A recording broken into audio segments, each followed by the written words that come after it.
Télé Cogeco, c'est vous.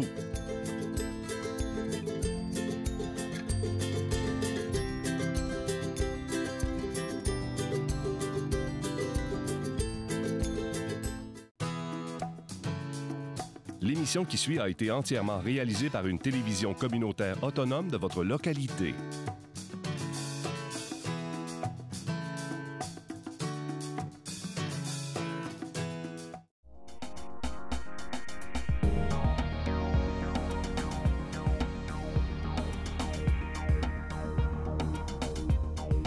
Madame, Monsieur, bienvenue à une autre édition de Point de vue et au cours des prochaines semaines, il sera question politique puisque la province est en élection. Il nous fait plaisir donc d'accueillir et de vous présenter un premier candidat dans le comté Roberval pour l'option nationale, M. Luc-Antoine Cauchon. M. Cauchon, bienvenue. Merci de l'invitation. On vous avait déjà accueilli cet automne. On vous a présenté, vous, comme personne, entre autres. On vous connaît un peu plus. L'option nationale, plus ou moins. Un petit peu. Mais c'est un parti qui est plus discret, mettons. Oui. Au niveau des médias, mais c'est sûr qu'à quelque part, on a autant à offrir que tout le monde. C'est juste qu'il faut se faire connaître. Ça fait juste 2 ans qu'on existe, etc. Fait que c'est peut-être à ce niveau-là que vous avez moins... 2 ans? Ça fait seulement 2 ans qu'on est là, qu'on est sur la map. On a eu une élection dans le corps. On a 3 fois plus de membres que l'ADQ en a jamais eu en 18 ans. Ah ouais. Vous voyez qu'il y a quelque chose qui se passe au niveau de l'option nationale, mais comme on n'a pas de député élu encore, ben c'est plus difficile de se faire valoir des médias. Fait qu'il y a un chemin, il y a un travail de terrain immense à faire. Oui, c'est ça, de la pédagogie beaucoup. Mais c'est un travail que moi, je prends en dossier parce que je suis là en ce moment pour vous en parler. Vous êtes candidat dans le comté Roberval. Effectivement. Est-ce que vous l'étiez à l'autre élection également? Non, c'était pas moi. C'était Catherine Douinard qui était là, qui a fait un excellent travail. C'était comme, entre guillemets, parachuté un petit peu? Non, elle vient de la région. Elle vient de Dolbeau-Mistassini. Oui. Elle n'est pas originaire d'ici, mais elle reste à Dolbeau-Mistassini, très impliquée dans les scouts, etc. Vous voyez que je ne connaissais pas beaucoup l'option nationale. Mais non, c'est tout à fait normal. C'est un parti qui est jeune. Grosso modo, la plateforme de l'option nationale, c'est quoi? Pour que les gens puissent se situer, là, nous, on est un parti indépendantiste. Okay? Donc, on veut que le Québec devienne un pays. Un peu comme le Parti québécois. Mais c'est ça qui peut porter à confusion, parce qu'on est né d'une insatisfaction qui régnait au Parti québécois, du fait que le Parti québécois ne prône plus la démarche d'indépendance. C'est encore l'article 1 dans leur plateforme, mais il y a le moment opportun. Donc, ce moment opportun-là, on ne sait pas c'est quand, mais ce qui est choquant aussi là-dedans, c'est qu'ils font rien pour le créer non plus, ce moment opportun-là. C'est quand la dernière fois qu'on a entendu Denis Trottier, par exemple, l'ancien député de Roberval, parler d'indépendance? Il est encore député. Oui, c'est vrai. Mais le député sortant, disons-le comme ça. Oui. Mais parler d'indépendance, il y a là le problème parce qu'ils n'en parlent plus. Non plus, sont au pouvoir, ils font pas de budget pour chiffrer l'indépendance. Il n'y a rien qui se passe en ce moment. Là, on nous parle d'un livre blanc, mais là, c'est reporter ça au calendrier de grec. À partir de ce moment-là, moi, quand je dis un parti qui a comme article 1 faire l'indépendance du Québec, à tout le moins, il faudrait qu'il soit enthousiaste envers cette question-là, puis qu'il essaie d'en faire la pédagogie. Donc, nous, c'est ça qu'on veut faire. Nous, on veut parler d'indépendance. On veut dire aux Québécois que l'indépendance, c'est payant économiquement, c'est payant moralement aussi, puis que ça va nous permettre de grandir beaucoup plus qu'à l'intérieur du cadre canadien. Donc, l'option nationale, avant tout, c'est l'indépendance. C'est carrément ça. Avant toute chose, c'est l'indépendance. Mais c'est pas seulement ça non plus, dans le fond. On propose d'autres choses. Parce que le Québec, comme je l'avais mentionné dans ma dernière entrevue, le Québec est un petit peu en arrière au niveau de la démocratie.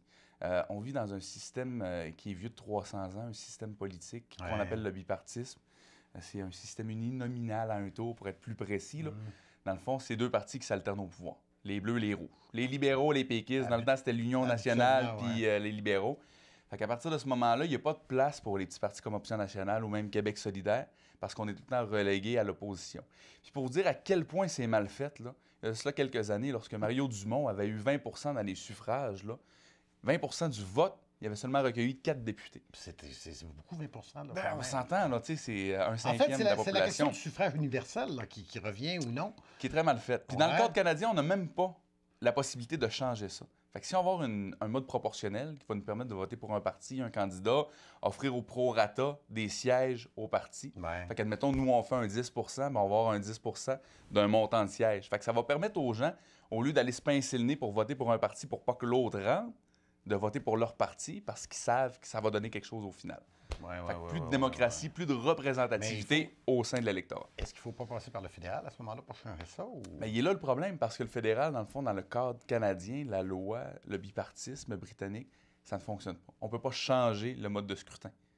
parce qu'il y a des principes que je ne tomberai pas dans la Constitution mais dans ce qui est compliqué. Là. Fait qu'il faudrait absolument être indépendant pour faire ça. Fait que vous voyez à quel point que ça peut devenir fastidieux. Un des enjeux, puis tout ça. Ben, c'est ça, c'est tout le temps en train de demander la permission pour pouvoir faire des choses qui sont absolument normales et nécessaires pour notre démocratie. Ensuite de ça, il y a 50 % de notre budget qui n'est pas géré par nous-mêmes. Là. On le voit. On était chanceux un petit peu ici dans le secteur de ce côté-là parce qu'on avait Denis Lebel. Ouais. Fait qu'on ne l'a pas trop vu passer. Mais je vous dis que les autres places au Québec, puis pour le savoir, parce que je suis maintenant sur le Conseil national du Parti d'Option nationale, je vois ce qui se passe un petit peu partout. Puis il y a bien des régions qui ont fait pitié sous les conservateurs, puis même les régimes précédents.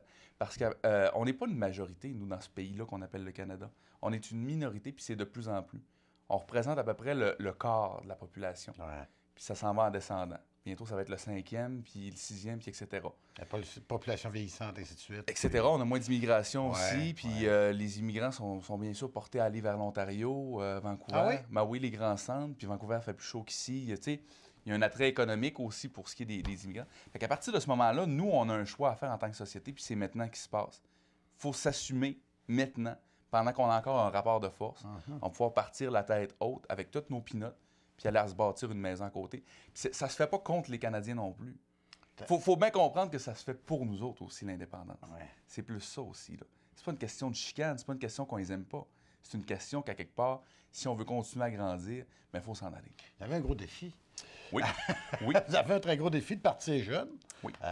Vous me disiez 2 ans. La dernière élection, vous aviez combien de candidats? On avait 122. Vous en aviez 122? On en avait 122. Il nous manquait 3 circonscriptions parce qu'au Québec, il y a 125 circonscriptions. Cette année, on en a 125. 125. Oui, on va présenter un candidat par circonscription, Donc, ça fait plusieurs mois que vous préparez. Oui, bien, c'est sûr. Écoutez, nous, la dernière élection qu'on a vécue, ça faisait à peine 10 mois que le parti était sur pied. Donc, c'est beaucoup d'organisation. Hein. Pour ceux, madame, monsieur, qui sont à la maison, qui n'ont jamais vécu ça de l'intérieur, je vous dis, ça prend du monde, ça prend des heures de bénévolat. Ben oui. Partout au Québec, là, ça nous prend du monde sur la Côte-Nord, autant que ça nous en prend en Gaspésie puis en Abitibi, puis ici dans la région. Fait que ça prend du monde qui milite. Mais là, pour mettre tous ces gens-là sur la même longueur d'onde, bien, ça prend un exécutif. Vous comprenez? Fait qu'à partir de ce moment, c'est ça. Fait que là, on a réussi à créer ça aux dernières élections. Puis là, on s'est préparé en vue de ces élections aussi. C'est sûr qu'on avait un gouvernement minoritaire, fait qu'on était un petit peu plus sur le pied de guerre. On ne dormait pas au gaz pendant 4 ans. Fait qu'à partir de ce moment-là, nous, aussitôt que le go a été donné, bien, on a sorti... Vous avez ouvert la machine, comme on dit. Hein? Exactement. On est parti. On a pesé sur le gaz. Ici, dans le comté, quelle sorte de campagne vous allez mener? Une campagne Parce que positive. vous vous attaquez quand même à monsieur le chef du Parti libéral. Monsieur Trottier, qui est notre député, puis ça ne sera pas facile. Ben, monsieur Couillard, monsieur Trottier. Au niveau de la facilité, bien, écoutez, moi quelle sorte de campagne vous allez mener? Ben, c'est ça. Moi, je veux pas une job. OK. Moi, je suis là pour mes idéaux. Okay. Si j'avais voulu une job, je serais été pour le PQ ou pour les libéraux. Vous comprenez? J'ai pas choisi le chemin facile. Fait que moi, mon but à moi, c'est de parler vraiment de ce qui me tient à cœur dans ça. C'est pas nécessairement d'être élu, mais vous avez travaillé pour. Mais on veut être élu. On veut être élu parce que c'est important. Je pense que le meilleur moyen de passer mon message, c'est en étant élu à l'Assemblée nationale. Puis je suis persuadé que je peux faire un meilleur travail que ces 2 personnes-là. On parle souvent de la carte de chef de parti de M. Couillard. Mais à partir du moment où on a déjà notre prison, on a déjà des belles marinas, on va commencer à manquer de marinas en revendant de m'amener là. Je parle, faut miser sur le long terme. Faut arrêter de céder à ce chantage-là des partis qui nous disent votez pour moi, puis je vais vous donner de l'argent. C'est pas normal, ça. C'est pas normal. On va vous promettre tant d'emplois. Faut être hypocrite. Faut être hypocrite en maudit pour promettre ça à des gens. Parce qu'à quelque part, tout le monde mérite d'être bien desservi, même si on vote pas pour les bonnes personnes. Fait que moi, ce que je demande aux gens, puis pour que ça change réellement, faut arrêter de voter pour les mêmes personnes. Faut arrêter de céder à ce chantage-là. Le jour où ce que ça va changer, c'est le jour où ce que ça va faire mal dans les votes. Puis si on continue à voter pour les mêmes personnes, mais ça ne changera jamais. Vous êtes confiant de voir peut-être un premier député de l'Option nationale être élu cette année? On travaille fort. C'est vrai qu'on travaille fort. Mais en même temps, à ce niveau-là, on a des comtés qu'on va cibler, comme le comté du chef. Dans la région de Québec, on a des Quel est votre chef en passant? Sol Zanetti. Oui. Oui, Sol Zanetti, dans le fond, qui a remplacé Jean-Martin Aussan. Sol Zanetti qui est très rassembleur. C'est le fun, il y a une belle énergie. Il y a un côté différent. Jean-Martin était beaucoup plus sur l'économie, tandis que Sol, il va y aller, il va parler beaucoup plus de passion, de langue, de fierté, d'identité, etc. Mais on a toujours le côté économique qui est là avec nous autres. Mais dans le fond, pour terminer le point, tu me demandais si on allait avoir des candidats. Ben, on l'espère, c'est sûr et certain. On a quand même des bons suffrages, comme en Abitibi, on avait fait du 10-12 % pour une première élection. C'était très bon, avec des candidats, un gars de la SQ, Grégory Vezeau. Puis vous étiez au tout début. Là, oui, c'est ça.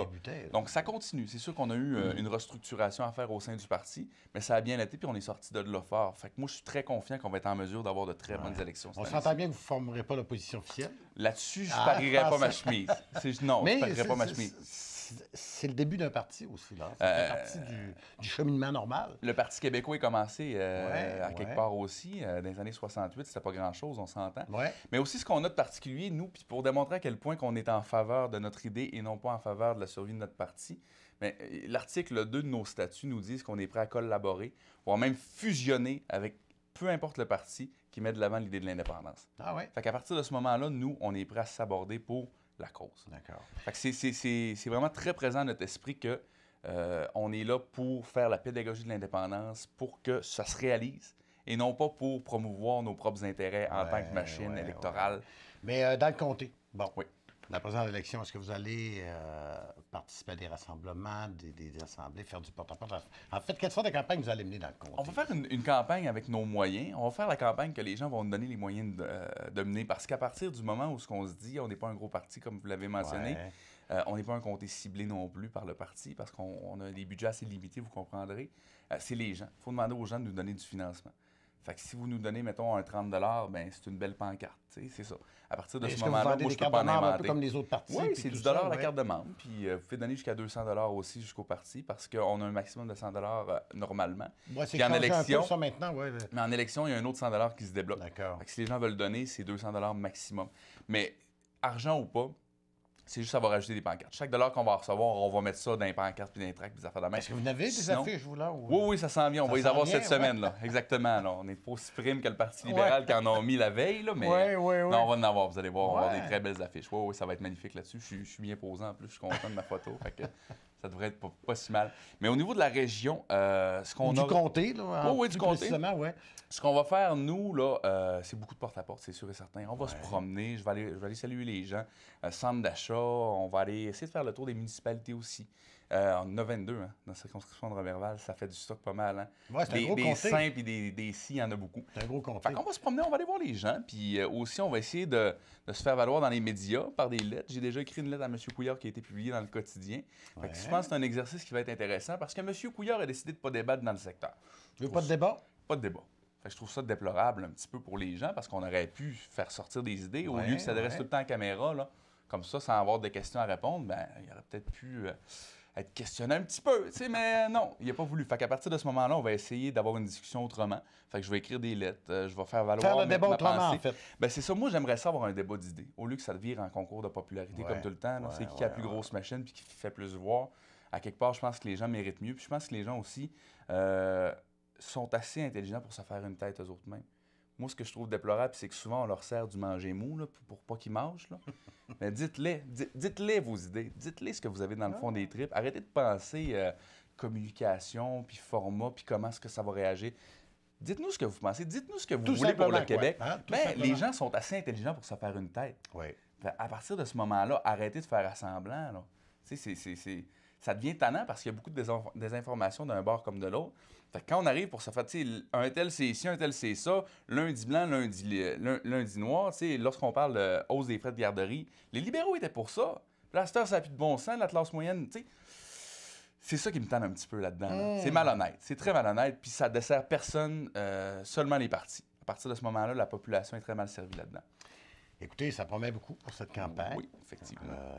Puis les gens peuvent obtenir l'information. Vous avez un site Internet également. Sur national.org, tout dans un mot. Par Facebook, peuvent me rejoindre aussi, il n'y a pas de problème. À ce niveau-là, on est très, très accessible. Et puis vous serez dans les alentours au cours des prochains jours, des prochaines semaines. Effectivement. Porte-à-porte. Oui, porte-à-porte, on va être là, vraiment présent. On va essayer. Écoutez, moi, je travaille à temps plein pareil. Là. Je peux pas me libérer pour ces élections. Ben, c'est ça. Je ne suis pas comme les autres candidats où ils ont le loisir. Oui, effectivement. Ben, écoutez, on va vous souhaiter une très bonne campagne électorale. Merci, Guy. Et on va surveiller ça le 7 avril, vos performances, puis bonne chance. Vous ne serez pas déçus. Et bonne campagne. Merci beaucoup. Au plaisir. Mesdames et messieurs, qui complète cette édition de Point de vue. Au revoir et à la prochaine. Télécogeco, un service exclusif aux clients de Cogeco.